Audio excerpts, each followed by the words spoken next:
রস পরে নে, নেই আর রস, রস নেই তো। ওই দাঁড়া, রস শুকনো হয়ে গেছে স্যার,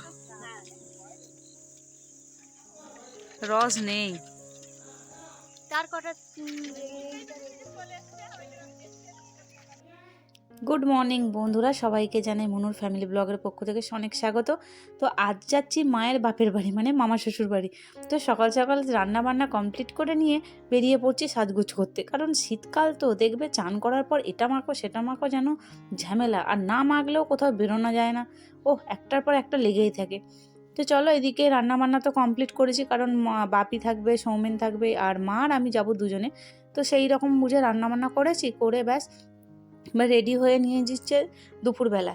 আর আজকে মামা শ্বশুরবাড়ি যাবার কারণ উদ্দেশ্য হচ্ছে যে মামাদের আজকে হচ্ছে রেঁধে খাওয়া, তো ওখানেই যাব। তো বেশ মানে অনেক দিন পর, মানে প্রথমবার যাচ্ছি ধরতে গেলে। তো এই যে মা দেখেছো বাপের বাড়ি যায় বলে একবারে এর বেলা এক্সপার্ট, ওই জন্য একদম হনন করে বেরিয়ে যাচ্ছে, আর আমি পেছনে পড়ে গেছি।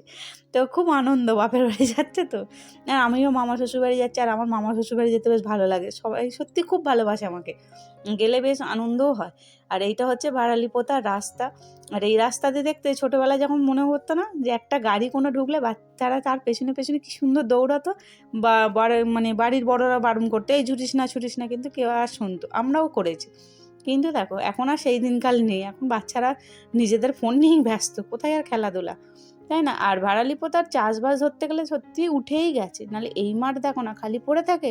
এখন চাষের শীতকালে সবজির সিজন, তো কি করবে, হুনমানের এক রাজত্ব, তারপরে চাষবাস তো উঠেই গেছে, কল কারখানা, ঘর বাড়ি, দোকান বাজার এইসব হতেই থাকছে।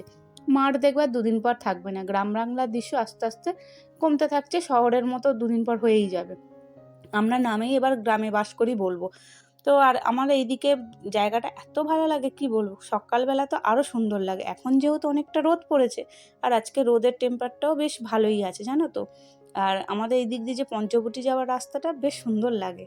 তো সকালবেলা একটা অন্যরকমই মনোরম দৃশ্য থাকে, পরিবেশ থাকে, কিন্তু কি আর করব, সকালের দিকে ঠান্ডার বয়ে আর আসতেই পারি না।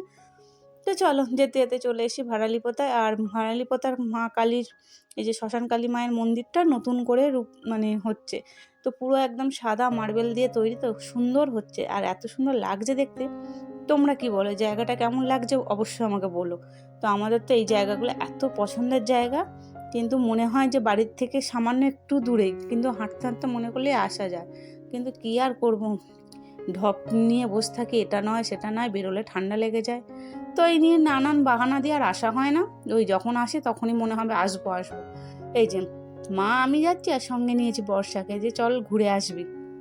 তো বেশ ভালোই লাগে জানো তো, একটা আবার নতুন কিছুতে যাচ্ছি। তার এই যে মামাদের বাড়ির সামনেই প্রাইমারি স্কুল, এখানে আমার নন্দাই চাকরি করে। তো এটা হচ্ছে প্রাইমারি স্কুল। ও মা দেখেছো, মা একাই 100 এগিয়ে যাচ্ছে, বৌমাকে আর নিচ্ছেই না, বাপের বাড়ি বলে কথা। তো মায়েদের এইখানে একটা সামনেই বড় শীতলা মায়ের মন্দির আছে, আর মন্দিরটার ভেতরটা এখন দরজা বন্ধ বলে আর উঠলাম না, তো বাইরে দিয়েই প্রণাম করে চলে যাচ্ছি। আর আমার মামা শ্বশুরদের বাড়িতে না দেখলে তোমার বিশ্বাস করবে না, মামাদের বাড়িতে পুরো মেলা বসে, এই দেখো বলতে বলতে চলে এসেছি মামা শ্বশুরের বাড়িতে। আজ হচ্ছে রেঁধে খাওয়া। মামিরা যেত মন্দিরের কাছে, কিন্তু মন্দিরের ওখানে জায়গা পায় না, তো তো যার কারণে বাড়ির পেছনে ডাঙাতেই করে। তো আমার ছটা মামা শ্বশুর, তো সবাই মিলে এখানে বসেছে। আর এটা হচ্ছে আমার একটা মামা শ্বশুরের মেয়ে ননদ হয়।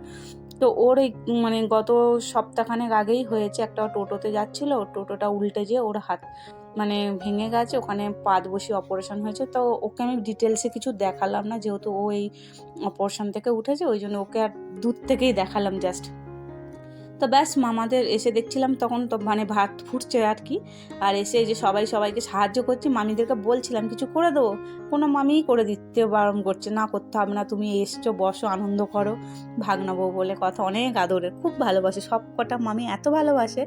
তো বিশ্বাস করো না, যখন যাই খুব আনন্দ হয়, কিন্তু থাকার হয় নাই, যাই ঘুরে চলে আসি।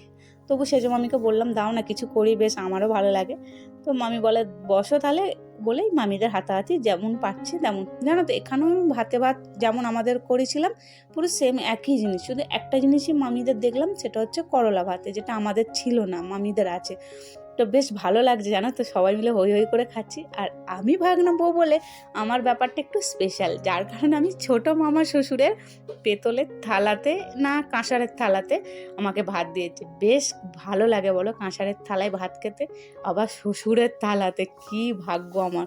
সত্যি মামিরা আমাকে ভীষণ ভালোবাসে। তো এই যে মামিদের খাওয়া দাওয়া সব কমপ্লিট করে এখন জমিয়ে আড্ডা চলছে ডাঙাতে। তো সেসব ভিউজ আর মানে ভিডিওটা তোমাদেরকে দেখাতে পারলাম না, খুব আনন্দ হচ্ছে। আর মামাদের এই গাছটায় এত আম হয়, আমের সিজনে তোমাদেরকে দেখাবো, আর এত মিষ্টি কি বলবো। তো যাই হোক, আজকের ভিডিওটা তাহলে এখানেই শেষ।